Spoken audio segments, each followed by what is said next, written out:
had her messenger page cloned, Mm, and the people that did it were trying to get you to call this number for some huge grant amount of money mm. that was not going to be taxed or anything. I've seen this a number of times, but she wanted to know what to do to stop that. And I mean, the most immediate thing was change your password. But once they can access certain features and copy them of your real page, I don't know if that stops anything. And I don't think it's anything that she can do. I think, I don't know enough about cloning. Well, she can report it and have, well, it would be a meta page taken down. Oh, this is Facebook, not iMessage. Right. Okay. It's Messenger offshoot of Facebook. Yes. A spoofing account. So two things I had her do is change her password, which never hurts, Yes. and go through her settings as far as who can access various aspects of her Facebook Mm-hmm. accounts. Yes. And a lot of people don't know they can do all that. Mm-hmm. It's very true. Unfortunately, there's not much you can do if they create a new Facebook profile with your name and they steal your photo. Mm, Yeah, that's basically all they did. yeah, because they didn't get into your account, so they weren't spamming, but they identified people that might know you, whether it's they could see some listed Yeah, on well, your that's the thing. profile. Who do they send this clone page to, and how do they get that information? Right. And sometimes if you have your page public, you will show who all your friends are and things. So I always tell Right. people lock your profile down as all the way you can. Um, so that's not visible. But then they can do things like what they do to our pastors with the phishing accounts with by creating emails. They go on our website, they go, okay, who are the other staff that they work with, who are leaders of the church, and they look that information up and they attack people that way. So Yeah.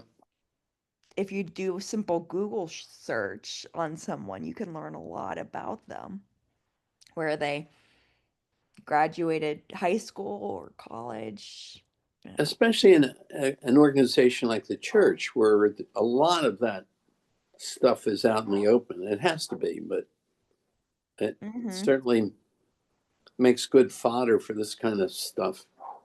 Mm-hmm. Yep. Yep. Yeah, in big organizations, I can't imagine it's got to be worse. But um, it's unfortunate, but the reality of where we are now. Yeah. Um, One thing I saw that came out today, the New York Times had an article about, was with the new iOS for phones, you can screen spam calls more. That was an interesting. I don't know if you guys have figured out that feature or not, but um, it Excuse me. will um, send a robot voice. If it doesn't recognize the number, it will ask them some questions before they filter into your actually ringing your phone. Um, so if you've updated, you should turn that on. And Nancy, I think you can do this on the Samsung too. So I'm at a overfill. It's past me. Everything's past me. I can't figure out anything. No, I don't know.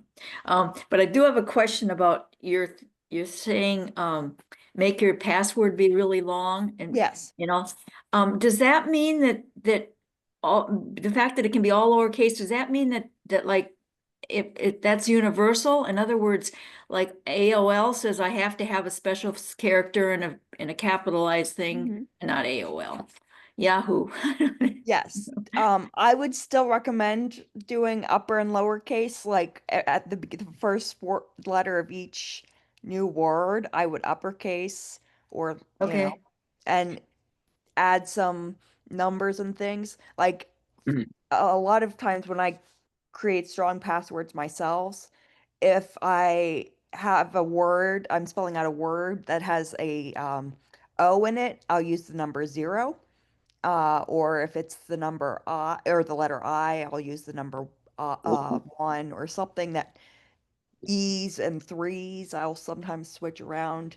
So my brain can sort of remember it, but Yeah. does that make Okay. sense? Well, because I didn't know what you meant. I can understand long ones, but you said something about do a long, all lowercase.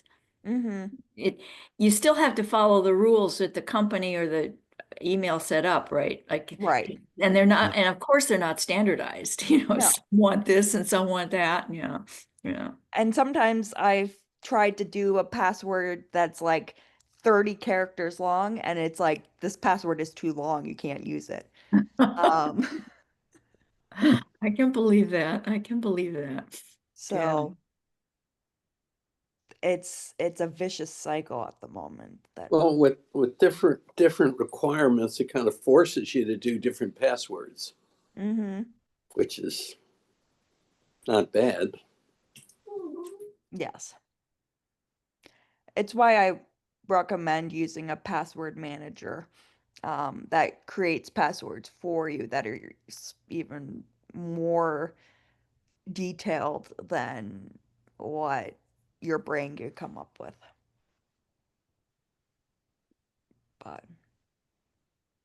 But I was curious to see, I don't know if you guys compared those two charts from 2024 versus 25. I found it interesting how much faster the computer was. Thanks to AI. Yep. It's Yep. exactly true. And it's going to get worse. Yep. But it looks like AI is getting some pushback because of the power requirements. These Have you large heard data. more? Hmm? I've not heard more about that other than people are concerned, but not really.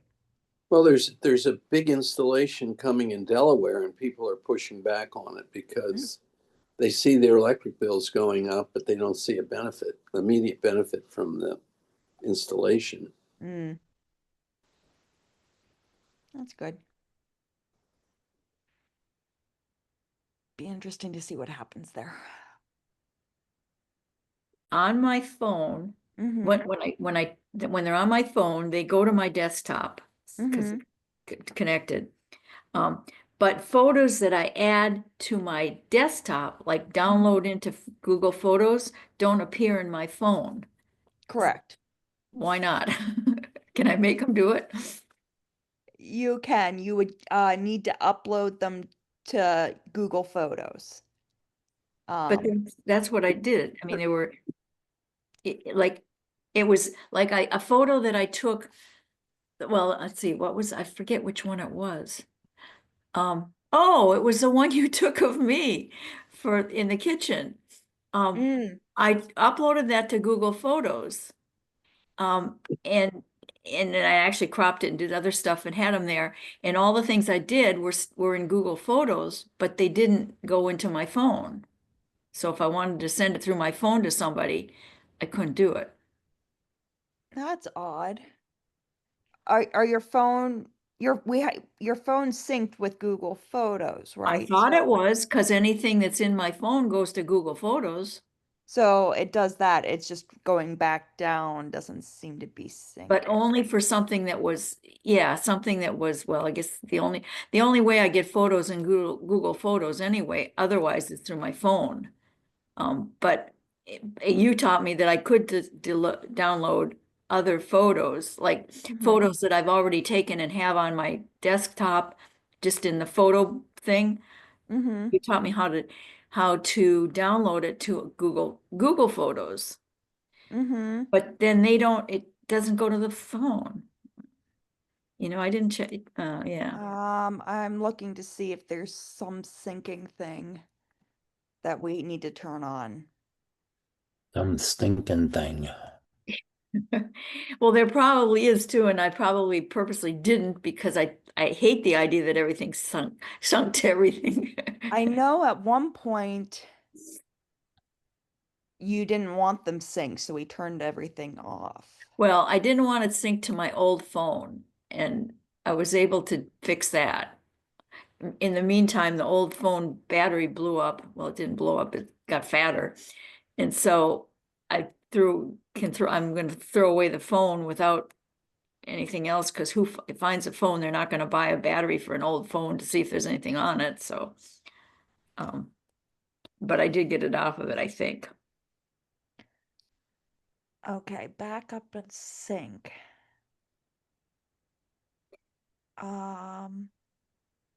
So it's wondering about clearing your cache and cookies, but where do we do that?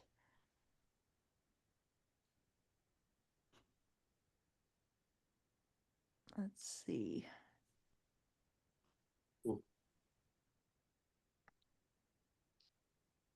Let's see if I can figure this out while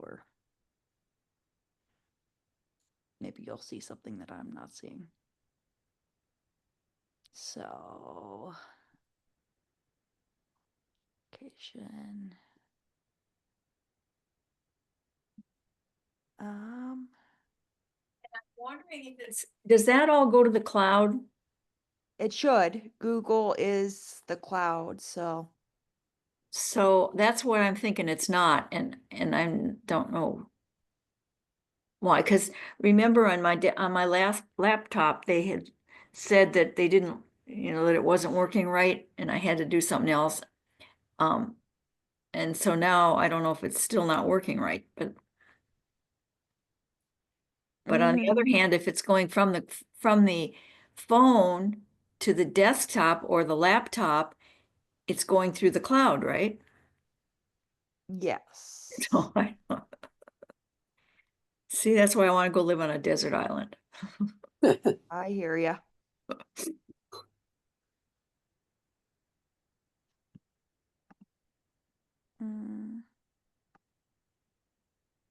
Okay. I'll keep playing around to see if I can find anything. Right, yeah, thanks. And because I haven't gone any further with it either. I just thought, oh, I bet I can get this on my phone. And then I thought, oh, nope, it's not on the phone. And some things that are on my phone, they're in the Google Photos and they're also in the gallery of my phone. So I have to delete them from both places when I want to delete them. But Okay.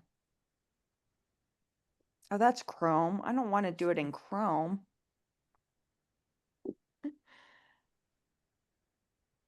Why don't they make it easy for us? They made it easy. We wouldn't have to have tech time.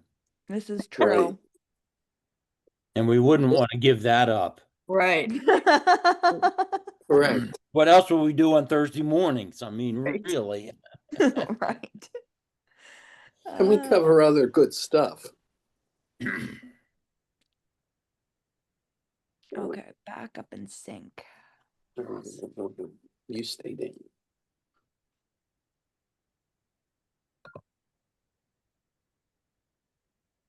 So,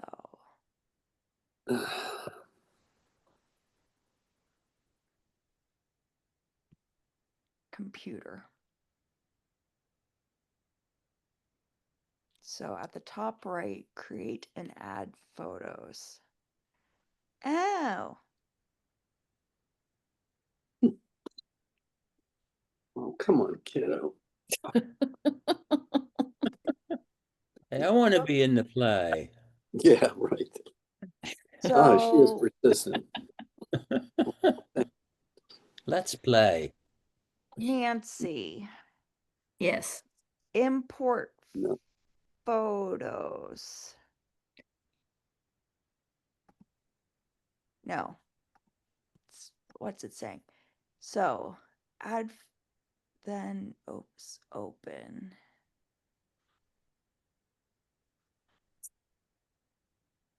Backup photos under backup size.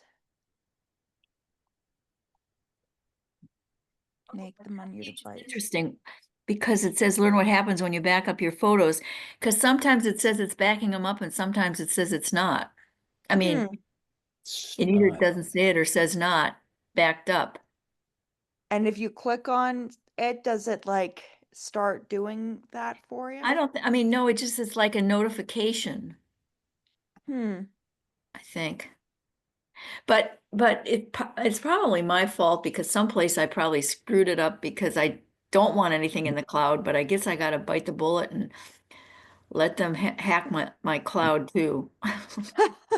You don't want anybody hacking your cloud. Well, I know, and that's been my premise all along, for Pete's sake. If everything's up there, you know, you're just handing them a key. If they figure out how to get in there, then they can get into everything of yours. Mm-hmm. But it would be nice if I could get into some of my stuff. Why would you want to do that? Yeah, I don't.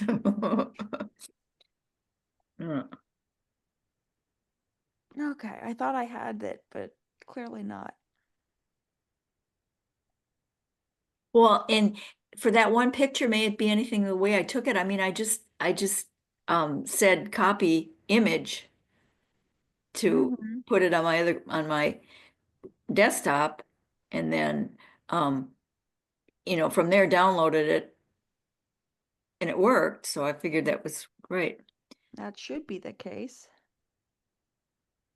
Oh, yeah, it makes no sense.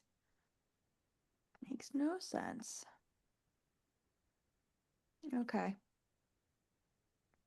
Still not working for me. We'll figure it out. That'll be.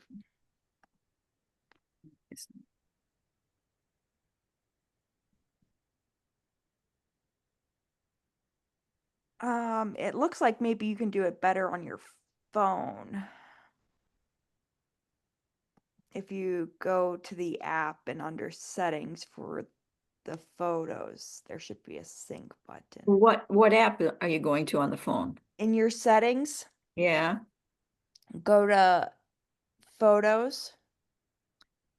Do you have your Okay. phone? Okay. Right now, I don't even know where my phone. Oh yeah, my phone is charging. That's where. So I can't have my laptop plugged in because my phone is charging because there's only one outlet. I know what I'm getting you for Christmas this year. Get a cube tap. When you get your new monitor set up, you'll have some more plugs and things. Yeah, hold your breath for that. I don't know how, because I'm not used to using my laptop. And there's stuff on my desktop that didn't go to the laptop, and I'm thinking, oh my gosh, I got to get that all over to the laptop if that's gonna be my computer. I know you told me how to do it, but You'll get there. Baby steps. first I'm trying to track down delivered mail that wasn't delivered. Still? Well, in HP computers or HP printers, there's a little known app hiding in the background. It's called Deep Clean My Printhead. Mm. Oh, Mhm. And if you run that little script, it takes 2 or 3 minutes and it cleans all the gunk and everything off of your printhead. Mm. And I remembered it and told him about it last week at church. No, maybe it was Sunday at church. I told him, and he went home and did it, or found it and did it, and he sent me an email that it worked. So Yay! all of the red streaks that he had uh, went away. But a cool. lot of people don't know that exists. That it's hidden in the printer settings, and I don't. I assume would be the same for a PC setup also, that you could Mm-hmm. do the same thing. Does it use a But lot of ink in the process? no, it actually it seems like it's got little brushes that scrub the print heads and clean all the crap off of them. And I've I ended up using it once, a number of years ago. I stumbled onto it and tried it just for the heck of it, and it's amazing how much it cleaned up the quality of the print. Hmm. Uh, so, I use it once in a while when the print gets a little fuzzy, and it seems to work. I know that HP printers have it. I don't know about, you know, Canons or Brothers or any of the other different kinds of printers, whether they have any kind of an app like that or not. But if it would be in settings, I would assume, if such a thing exists. Okay. Good to know. It only takes a minute or two, a couple minutes to do it. I'm happy to have that in my pocket. Thank you for Yeah, but troubleshooting. put that in the back of your mind for when you need it about 6 years from now. I'll be like, oh, Chuck figured it out. What did Chuck figure out? Yeah. What? You can go back to the recording.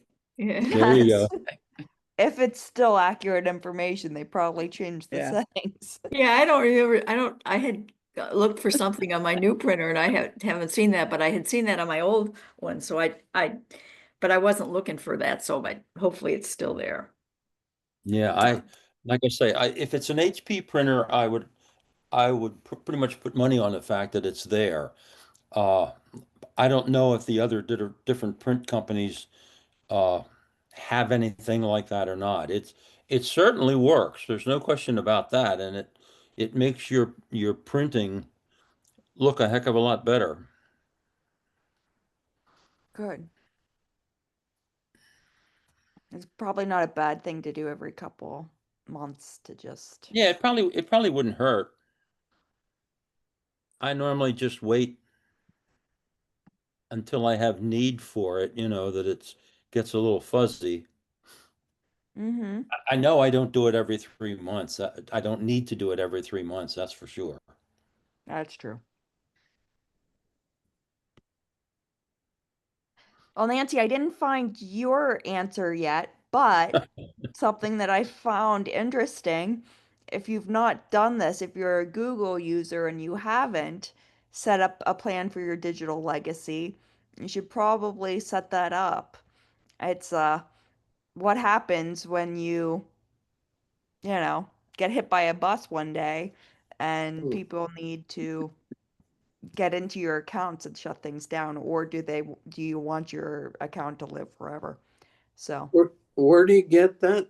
so if you go to your Google account, which Okay. if you're in Chrome or anything like that, Google account, and then go to data and privacy, and then scroll down to make a plan for your digital legacy. And you can allow up to 10 people to be able to do things with your account. And you can Okay. choose when things get shut down after things. So check it out. Hmm. Have that conversation with your family and friends, trusted people. Make sure you include us in those 10 people, Nancy. Well, but the thing is, can I just have my password and they can just get in and do it after I die? Yes, you could do that too, but that's trusting that they know where to find your password. Oh, you know where my passwords are. I have this little notebook that they're all written down in. God. Oh my. Uh, You should tell us all your passwords, Nancy. We'll keep them safe for you. Well, they're all about the same. Oh, it is funny because because a lot of my passwords have 4 digits. But they're in different order because they're for different reasons. You know, like how I remember them. Well, this one is an address, this one is a birthday, this is one, whatever, but it's the same numbers. So I'm thinking, oh, that's funny because people think, oh, haha, we got theirs. Well, you put the numbers in the wrong order. But anyway, I don't know. Would you believe about 20 years ago, we would tell DuPont employees, never write your password down. Talk about something unrealistic. That's, Yeah, I can believe that. I remember hearing that. Don't write it yeah, down. Well, that was when there was only one password, though. Yeah. And it you was a could tape different it onto world. your computer. Yeah, and yeah, I don't know. Well, no, I have it written down. Actually, I have and I've crossed out the ones that like an account is closed or something, but I don't want to completely get rid of them just in case for some reason there was something they needed to get into it for. Um, so now I'm trying to come up with a page that is all rewrite the ones that are really current so that they don't have to go through all the under one, but I don't know. Anyway, Well, when we did audits, we always found the written passwords under the keyboard on the desk. oh, That's where people always put them, oh, like on a Post-it. Yep. So you just look under keyboards, and there they were. yeah. Well, my only thing is this is a little 6-ring notebook. It's a little one like this that has those little rings. You probably don't make them anymore. Probably 100 years old. And the paper is getting old, and pretty soon the paper is going to deteriorate, I'm afraid. But it's worked well so far. So Well, mine is a calendar, a desktop calendar mm. that I can still get inserts for, and alphabetic pages at the end. So see, it doesn't. You got to have them somewhere. Because what if you guys that have a password holder, keeper, whatever? What if it gets bombed or something? What if they're, That is a concern. The nice thing is it's all encrypted. So, so all of a sudden someone gets rid of the encryptation or whatever you call it, encryption, and you're left. Ah, the more troubling thing I think would be if the company went bankrupt immediately, like kind of like Iron Hill. You had yeah, no time to, yeah. get your things. See, yeah, That's the concern I would have more than yeah, because trying to get the encryption key and then each encryption key is different for each person who uses that system. So it'd be very hard to get people's things. But if the company all of a sudden went bankrupt and went offline, then yeah. Well, On the other especially hand of that, like 23 and Nancy, Me. What? I heard two things at once. What? No, I said, especially a company like 23 and Me that has all your personal data. That's their Yeah. business. Which was a good reason not to go there. Right. I was going to say, on the other hand of that coin, though, is, God forbid you would have a fire. Do you have backup for your notebook? Right, right. Well, it's right beside my safe, so Well, that'll work. is your safe fireproof? Maybe you need to put it in the well, safe. Yeah. so actually, that's a good point. When I go on a trip, I should put it in the safe because yes, it is fireproof. Well, There you anytime. go. I mean, you could have a fire in the middle of the night. That's true. So I grabbed that little notebook. Used to be I grabbed my French horn. Now I grab the notebook. It's like Or wear it as a necklace all the time. Like one of those password things you take Yeah. when you travel.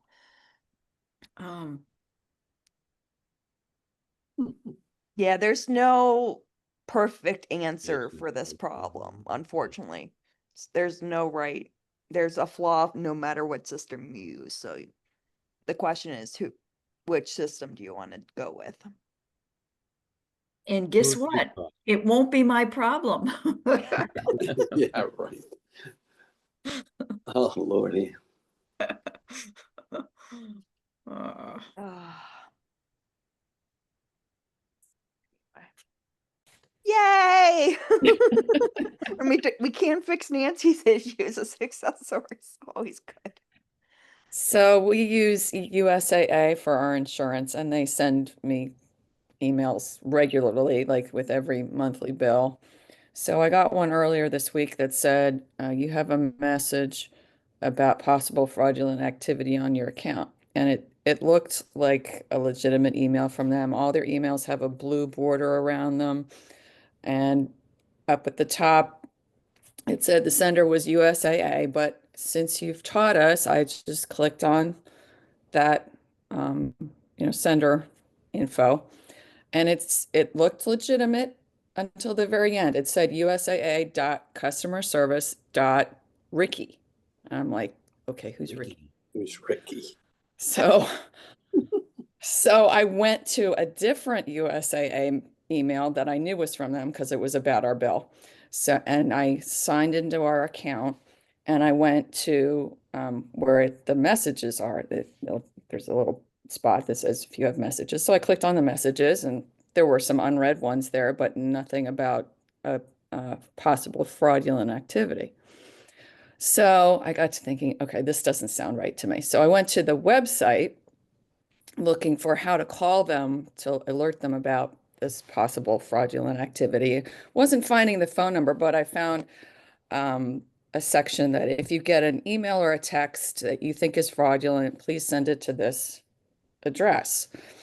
And it said it's an unmonitored account, so you won't get a reply. So I forwarded the email to them, the one that I thought was fraudulent.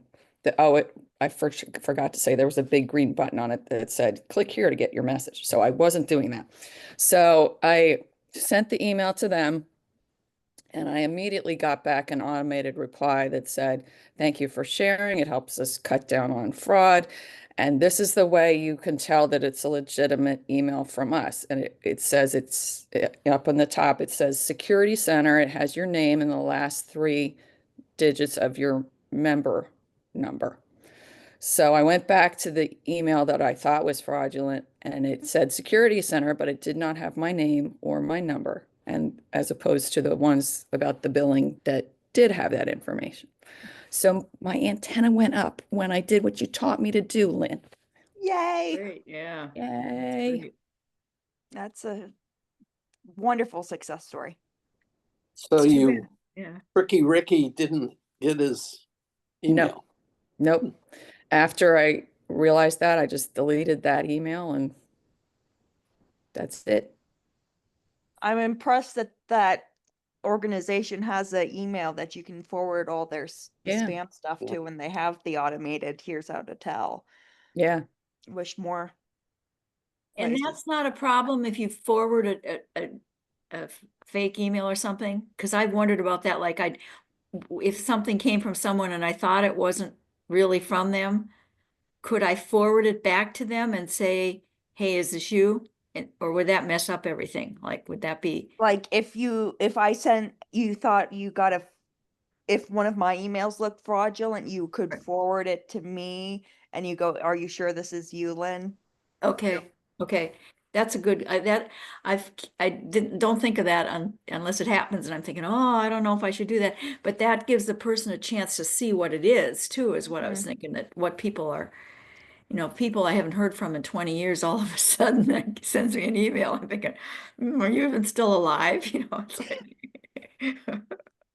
There's always a risk there's that they sometimes have something embedded in the email. Not a lot of people do that. It's very rare that people are doing have that feature built in, but so I tend to do that type of thing as well. I also will sometimes take screenshots and send it to people that way. Oh, Uh, that's a good idea. Yeah. um so there are different ways of doing it. Yeah, sometimes even just opening an email has something embedded in it that can get malware or something on your computer. But again, you never and you can't tell. Sometimes you can't tell whether or not it did anything or not. Well, the other thing that's bad is if you open the email above it and then delete it for some reason, it automatically opens the next email. And oh, that wasn't the, didn't want to open that one. Yeah. I think you can shut that setting off in Yahoo Yeah. if you want to. Maybe you don't want to. Well, yeah, I actually don't need it on. I don't know why I haven't shut it off. I mean, I don't get that many emails that I can't open each one individually.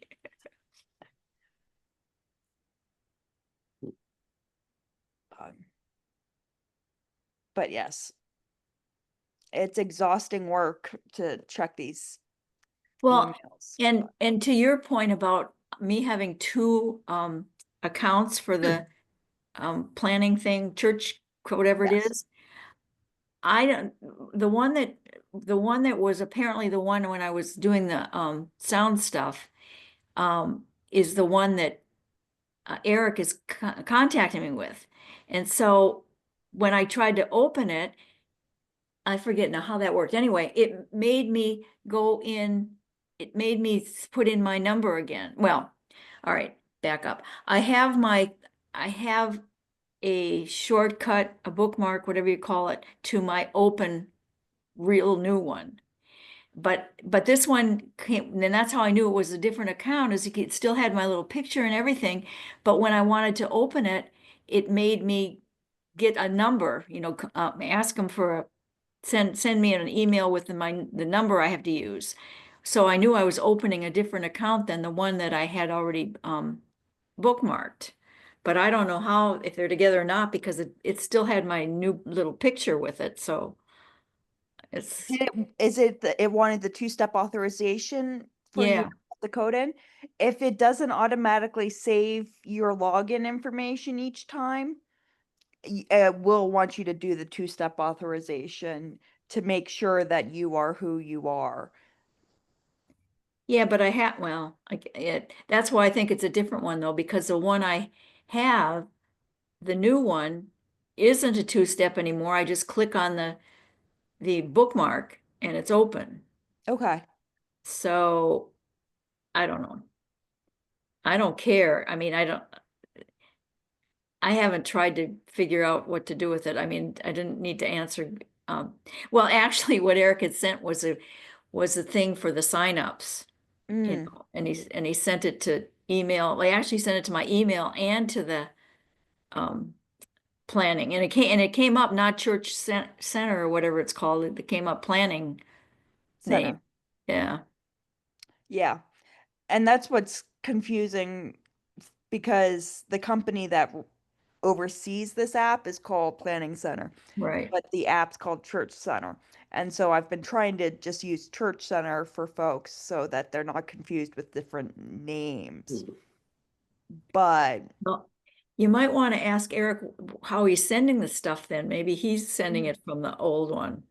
yeah, I'll reach out to him and see. But you're too smart for your own good, Nancy. You've had more Yeah, experience right. with this than most congregants. Yeah, I'm surprised how many people haven't done anything with that. I Hmm. mean, like in their names in there or anything. Yeah, we're baby steps. It's upstairs. I didn't think I'd be down here wrestling the animals this morning, but I don't. I'm always afraid of these notices being, have some kind of a hook in them. Mm-hmm. Have you heard of anything really new or much better? Or I've not heard of a new launch of a new ad blocker. I'm sure there's ones coming out every single day. Um, but I've been happy with the one I've had for 15 years, so I don't see the point of changing it. But they sure keep asking for money. They Oh, do. Every time there's an update to the browser, they want money. oh, yeah. it's got to be more often than that. Almost every time I open my computer, I get it. Of course, that's because I haven't ever given them anything, I guess. I've never given them money either. Mm. But Even though they say they've stopped 350,000 emails. I mean, ads. Yep. of How do they mine. know this? Huh? Yeah, Huh? how would they know that?